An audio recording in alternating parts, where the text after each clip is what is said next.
ሰላም ጤና ይስጥልን ተመልካቾቻችን እንደምን ዋላችሁ እንደምን አመሻችሁ ከአንከር ሚዲያ ዝግጅት ክፍል ያክብሮት ሰላምታችን እናቀርባለን ለመላው የክርስትና እምነት ተከታዮች እንኳን ለስቅለት እንዲሁም ለትንሳኤ በዓል አደረሳችሁ በማለት መልካም ምኞታችንን እንገልጻለን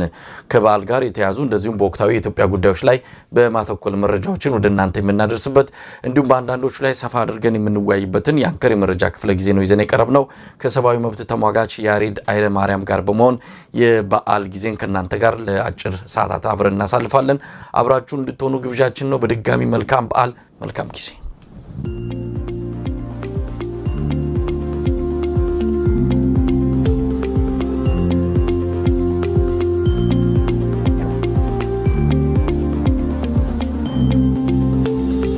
ጤና ይስጥልኝ ያሬድ ጤና ይስጥልኝ መሳይ እንደምን አለ እንኳን አደረሰን የሚባለው ከስግደት እንደተመለስክን ያገኘው ድካሙ አለ አጠቃላይ የበዓል ድባቡ አለ እንዴት ነው እናንተ አካባቢ የበዓል ስሜቱ አጠቃላይ ሁኔታው መቼም እንደ ሀገር ቤት ነው ኢትዮጵያን ባሉበት ቦታ ሁሉ እንዲህ አይነቱ ስነ ስርዓት የሚከናወነው እውነት ነው ብራስልስ ትልቅ የኦርቶዶክስ ቤተክርስቲያን አለ ዛሬ ሁለቱ ልጆቼን ይዤ ቤተክርስቲያን ቆይተን ነው የመጣ ነው ያው እንግዲህ ስቅለትን በስግደት አሳልፈናል የትንሳኤ በዓል ደግሞ እየመጣ ነው ለመላው የኦርቶዶክስ እምነት ተከታዮች እንኳን አደረሳችሁ በዓሉን የመተሳሰብ የመረዳዳት በሰላም ታሳልፉበት በዓል እንዲሆን ከልቤ እመኛለሁ ላንተም ለመላ ቤተሰቦችህም ለአንከር ተከታዮች እና አድማጮች በጠቅላላ መልካም በዓል ለማለት እወዳለሁ ያሬድ እንግዲህ ዛሬ የትንሳኤ በዓልን አስመልክተን በተለያዩ ኢትዮጵያ አካባቢዎች ያሉትን የአውደ ዓመት ስሜቶችንም ለመቃኘት ሞክረን ነበር የኑሮ ውድነቱ ከአውደ ዓመት ጋር በተያያዘ ገበያው እንዴት ነበር የሚለውን ቅኝት ያደረግንበት እንደዚሁ ዝግጅት ለብቻው አሰናርተናል ተመልካቾች መከታተል እንደሚችሉ ኮዲው ለመግለጽ እንወዳለን ዛሬ በርካታ አጀንዳዎች አሉን ከዚሁ ከበዓሉ ጋር የተያዘ የኑሮ ውድነቱን የበዓል ገበያውን የተመለከተ አጭር ቆይታ የምናደርግበት ዝግጅትም እንደዚሁ ይኖረናል የአብይ አህመድ አገዛዝ እንዲህ አይነት የበዓል ጊዜን በመጠቀም መጽዋዕት በመስጠት ለድሆች ተብሎ ሲገለጽ የነበረ በየበዓሉ እየጠበቀ ስንዴ ዘይት እና ዶሮ እንቁላል የሚሰጥበት አጋጣሚ አሁን ዘንድሮ ደግሞ በተለየ ሁኔታ የህዝቡን ስሜት የነካ አንዳንድ ክስተቶችን እያየን ነው ለመሆኑ እንደዚህ አደሂቶ መጽዋዕት መስጠት ምን አይነት ፖሊሲ ነው ምን አይነት የአገዛዙ ስትራቴጂ ነው የሚለውንም እንደዚሁ የምናነሳ ይሆናል የየል ዩኒቨርሲቲ ሰሞኑን አንድ ሪፖርት አውጥቷል ሪፖርቱ በምርመራ ዘገባ የተከናወነ ነው በጣም ጥልቀት ባለው መልኩ 5 ወር ሙሉ ሲካሄድ የነበረ የምርመራ ውጤት ነው የአብይ አህመድ አገዛዝ በሱዳን የእርስ በርስ ጦርነት ውስጥ ጣልቃ መግባቱን የሚያጋልጥ ነው በቤንሻንጉል ጉሙዝ ክልል አሶሳ አቅራቢያ የሱዳን አማጺ ቡድን ወታደራዊ እንቅስቃሴ በስፋት እንደሚታይ ወታደሮቹ እዛ እንደሚገኙ ተሽከርካሪዎች እንደዚሁ በብዛት የሚታዩበት የጦር መሳሪያ ሲወርድና ሲጫን የሚታይበት ብዙ ክስተቶችን ለ5 ወራት ከተጠና በኋላ ነው የየል ዩኒቨርሲቲ ይህንን ጉዳይ ያጋለጠው ለአብይ አህመድ አገዛዝ ትልቅ ኪሳራ ነው ማለት ይቻላል እንደዚህ አይነቱ ከዘር ማጥፋት ወንጀል ጋር በቀጥታ የሚገናኝ ቡድንን በወታደራዊ ድጋፍ እየሰጡ በአገር ውስጥም እንደዚሁ ጦር ሰፈር ጣቢያ መስጠት በአብይ አህመድ አገዛዝ በኩል የሚፈጥረውን ወደፊት ተጽዕኖውን በደንብ የምናየው ይሆናል የትግራይ ጊዜያዊ አስተዳደር ሌተናል ጀነራል ታደሰ ወረደ ስልጣን በአንድ ዓመት አራዝም ያለው አብይ አህመድ ህዋት ደግሞ አግባብነት የለውም ትክክለኛ አካሄድ አይደለም የሚል ተቃውሞ አቀረበ መልሶ ጠቅላይ ሚኒስትር ጽፈት ቤት ትክክል ነው በፕሪቶሪያ ስምምነት መሰረት ነው ያከናወን ነው የሚል ምላሽ የሰጠበትን ሁኔታ ነው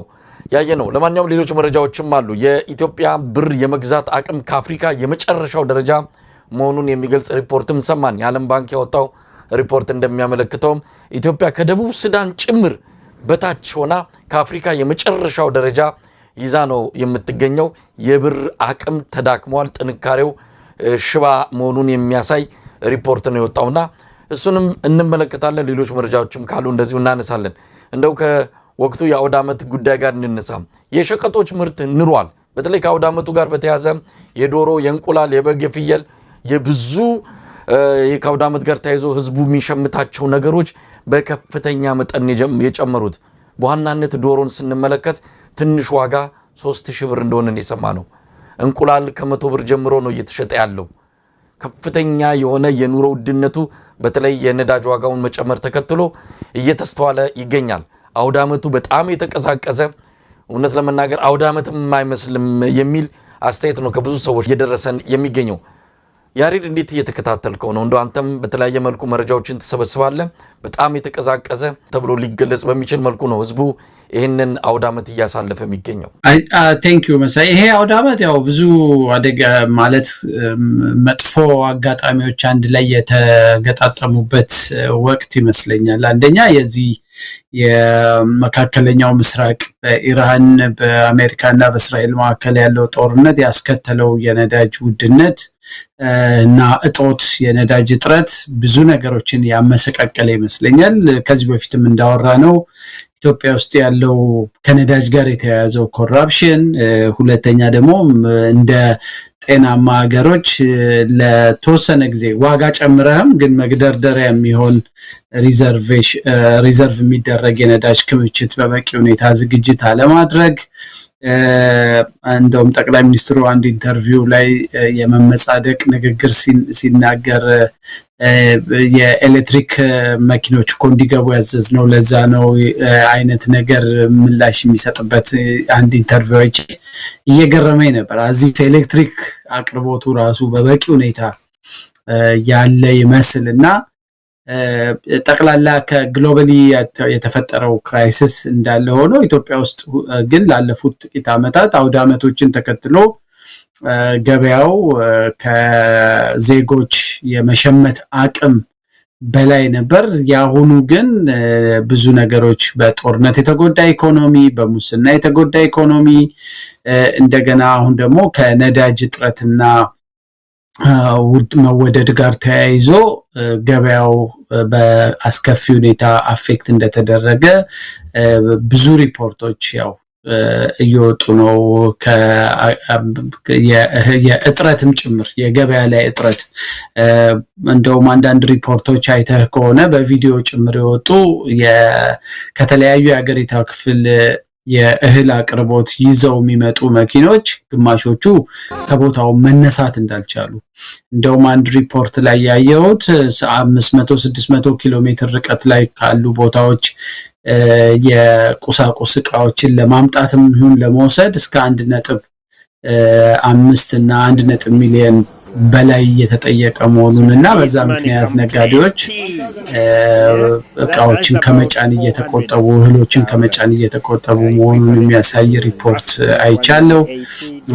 አንዳንድ ቦታ ደግሞ እህልም ፍራፍሬዎችን ጭነው ወደ መሀል ሀገር ወይም ወደ ገበያ ወዳለባቸው ቦታዎች መንገድ ከጀመሩ በኋላ በመንገድ ላይ በቂ ነዳጅ ባለማግኘት ምክንያት የያዟቸውን እህሎች ሜዳ ላይ በተለይ የሚበላሹ ፍራፍሬ የሆኑ ነገሮችን ሜዳ ላይ አውርደው ሲበትኑ በኪሳራ የሚያሳይ ነገር አለ። እንደዚሁ ሽንኩርት፣ ሌሎች ምርቶችም ደግሞ ተዘጋጅተው ግን ገበሬው የሚረከበው መቶ የሚጭን አላገኘም እና አንዳንድ ደግሞ የጭነት ስራ ላይ የሚሰሩ በጣም በየቦታው ከፍተኛ እጥረት ስላለ ረጃጅም ሰልፎች አሉ። ለቀናቶች የጭነት መኪኖች ሹፌሮቻቸው መኪኖች ውስጥ ብርድ ልብስ ይዘው ለቀናት እዛው እያደሩም ነዳጅ አያገኙም። ያ ብቻ አይደለም፣ አንዳንድ ቦታዎች ላይ ደግሞ ነዳጅ ለማግኘት ጭምር የምርጫ ካርድ ወስዳቸዋለሁ ተብለው የተጠየቁበት ቦታም እንዳለ እንደዚሁ አይነት ሪፖርት አይቻለሁ እና ብዙ ቀውሶች አንድ ላይ የመጡበት ጠቅላይ ሚኒስትሩ የራሱን ገጽታ ለመገንባት ይሄ በቤተ መንግስት እየጠራ ዘይትና 12 እንቁላል እየሰጠ የመመጽወት አይነት ገጽታ ግንባታ ላይ ያተኮረ ስልት ሊመልሰው የማይችል በሁሉም ሰው ቤት ውስጥ ከባድ ጭንቀት፣ ከባድ የኑሮ መቃወስ አውደ ዓመት ብቻ አይደለም እኮ መሳይ። አውደ ዓመቱ አንድ ቀን 2 ቀን ሊሆን ይችላል፣ ግን አብዛኛው ሰው እኮ የዕለት ተዕለት ኑሮ ነው የተናጋው። የመደበኛ ኑሮ ተናግቷል። መደበኛ ኑሮ የተናጋ ሰው ብዙ ጊዜ መደበኛ ኑሮ ደህና ይሆንና ለአውደ ዓመት ኤክስትራ ወጪዎች ስለሚጠይቅ